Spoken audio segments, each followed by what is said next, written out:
So I got hit with a video suggestion. Now, if you follow what I do, you know I'm all about independence. 9 times out of 10, I'm going to tell somebody, stay the independent route as much as you can. I got hit with this suggestion though. Someone asked me, what happens if the opportunity is, you know, too good to turn down? What if it blows up quickly? Because really, like, if your dream and your passion is to get out there, right, and this opportunity lands on your lap, I wouldn't say just turn it down, right? I just say make sure the situation is right. Now I'm going to break a few things down in this video. Like, tell you what, let's just start off by saying that first things first, no matter what, how good the contract is, no matter how big the number is they're throwing at you, you need to run it by a lawyer. And not only just run it by a lawyer, get your lawyer to write up a contract in layman's terms for you to go over, because you're not going to understand some of the words that they're using in that contract. So get your lawyer to break down your contract in layman's terms and give you a copy so you can know personally what's what with your contract. I think a lot of artists just get told about a number, a label will just tell them a number, like a big number, and someone will sign, and then they literally, some of these contracts are designed to enslave someone. Like literally, if you breathe, we're taxing it. If you do this, they're just out to pimp you for as much as they can, right? Regardless, they're going to look after their investment, okay? So if you do sign with someone, pay absolute attention all the time, right? Because they're not going to make bad choices. They're going to make choices that lead to profit.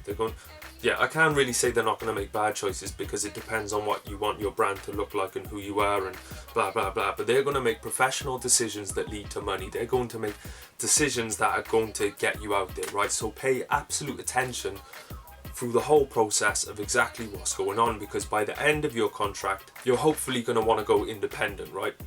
Now, whether that's a horror story within that label or what, or maybe it's going to be the best thing you ever did, pay absolute attention the whole way through. Get to understand why they're doing things, how they're doing things. Ask questions at every turn, because at the end of this, you're going to really want to be independent, okay? Because that's where all the money is. You're not getting pimped.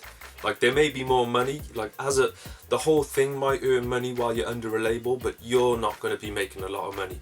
You're better off selling 10,000 copies of an album yourself, just you by yourself independently, than you are selling 100,000 with a label, money wise. You know what I mean?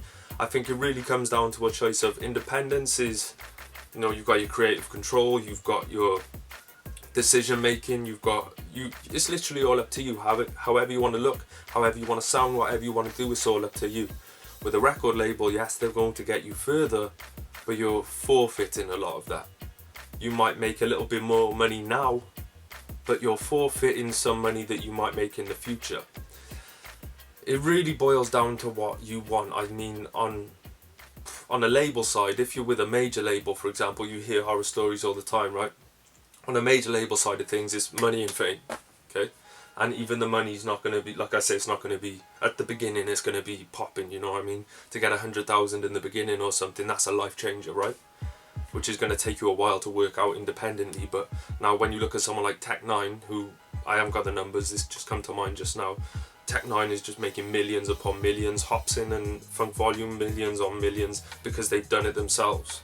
Okay, they may have taken a while to get to that money. But anyway, if it makes sense for you to sign with our major label, don't do it with the money in mind. Think of a learning experience, because by the end, hopefully, like I say, you're going to want to go independent. So you're going to need to get that knowledge, that learning experience, so that when you're independent, you know exactly how a major label moves. I think that's the most sensible way to go about it. But I think nowadays that the internet is so powerful, and if you get the internet right and you work out your lane and you work out how to market it, and you just do your study and you pay attention to what's going on, look, it's better off to stay independent, because you're a business then, you know what I mean? You're not pimped by anybody. It's just you doing what you want to do, you and your team making all your decisions. And so I think if you look at some of the artists that are on major labels, they tend to be the ones that you see in the news that are kicking off and getting bad press or whatever. Whereas you look at the people who are on a more independent type deal, they seem to be enjoying their music life a little bit more.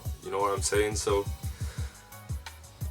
at the end of the day, you're going to do what you want to do, right? It's going to be very hard to turn down a label turning up and saying, yo, here's 500,000, sign with us, you know what I mean?